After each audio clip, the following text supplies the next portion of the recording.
আসসালামু আলাইকুম প্রিয় দিনী ভাই ও বোনেরা।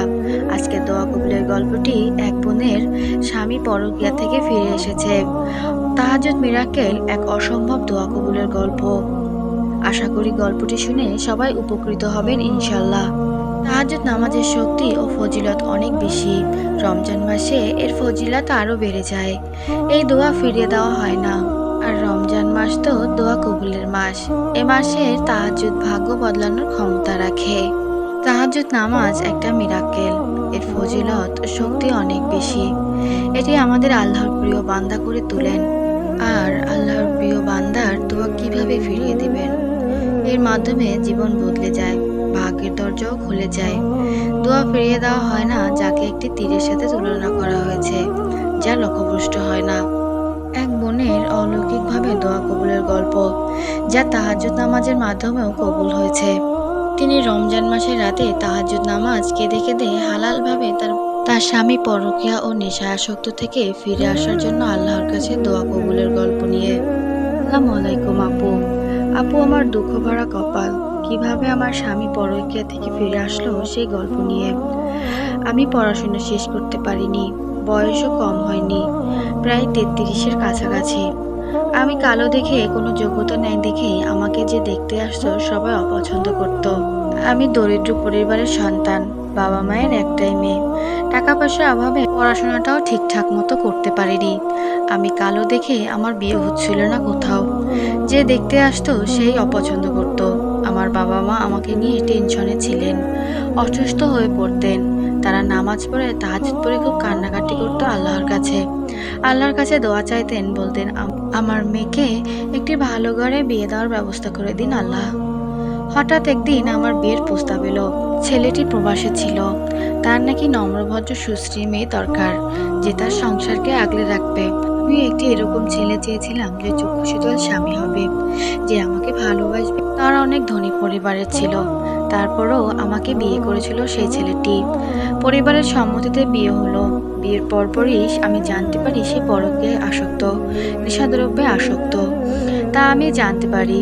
আমাকে সে অসম্মান করত, মারধর করত। আপু, আমার স্বামীকে আমি অনেক ভালোবাসি।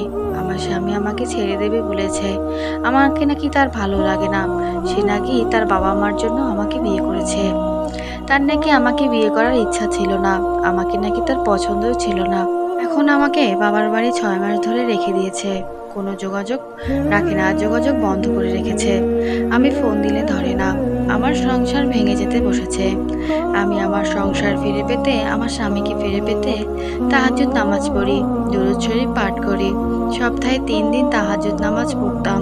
আর এই রমজান মাসে আমি প্রতিদিন তাহাজ্জুদ নামাজ পড়ি, আল্লাহর কাছে দোয়া চাই যেন আমার স্বামী পরকীয়া থেকে, নেশাদ্রব্য আসক্ত থেকে ফিরে আসে।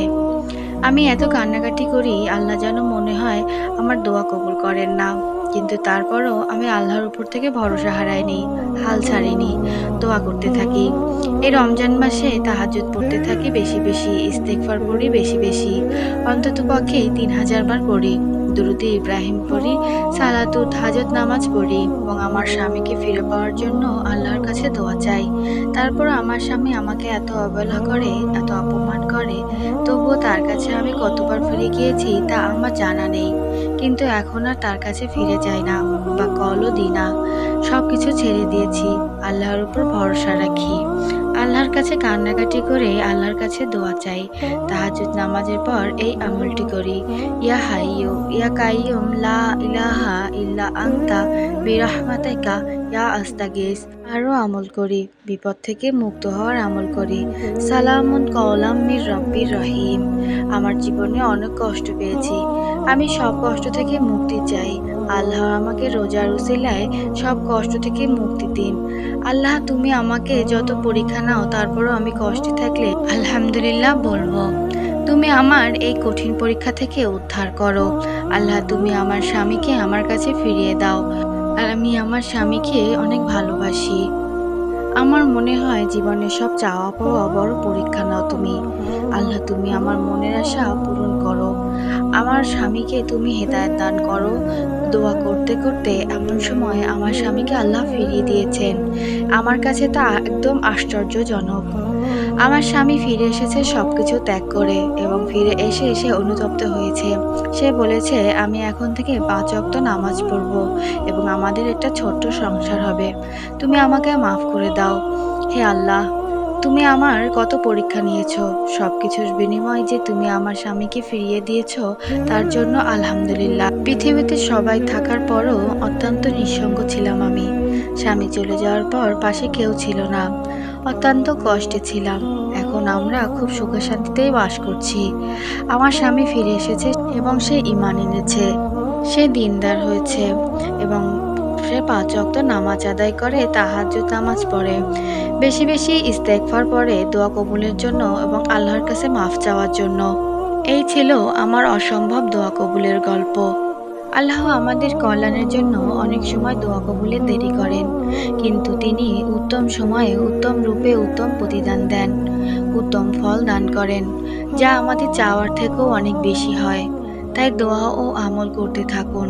সবর ও তাওয়াক্কুলের সাথে ফয়সালা করবেন আল্লাহ তাআলা।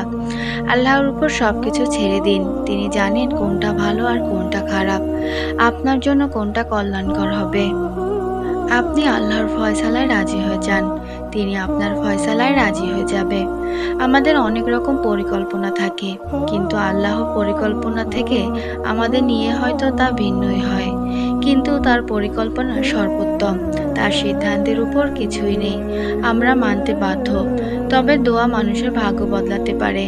বোনটি তাওয়াক্কুল ও ধৈর্যের সাথে আমল করেছিলেন, তাই তার প্রতিদান পেয়েছেন। একইভাবে আমল না করলে নামাজ ও দোয়া ছাড়া ফল পাবেন কিভাবে?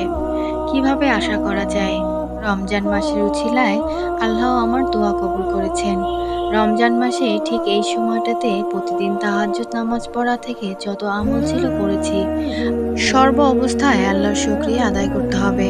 দোয়া ব্যতীত কিছুই মানুষের ভাগ্য বদলাতে পারে না। দোয়ার শক্তি অনেক বেশি।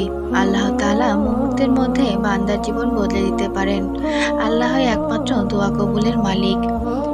আল্লাহ আমাদের সবাইকে সব রকম হারাম ত্যাগ করে ঠিকমতো দিনের পথে চলার তৌফিক দান করুন। সবার মনের নেক আশা পূরণ করুন। আমিন। আমার ভিডিওটি ভালো লাগলে বেশি বেশি শেয়ার করে দিবেন এবং আমার চ্যানেলটি সাবস্ক্রাইব করে দিবেন। আপনারা আপনাদের কোনো দোয়া কবুলের গল্প থাকলে, কোনো আমল বা ভিডিও থাকলে আমাকে শেয়ার করতে পারেন বা কমেন্ট বক্সে যোগাযোগ করতে পারেন। সবাই ভালো থাকবেন। আল্লাহ হাফেজ।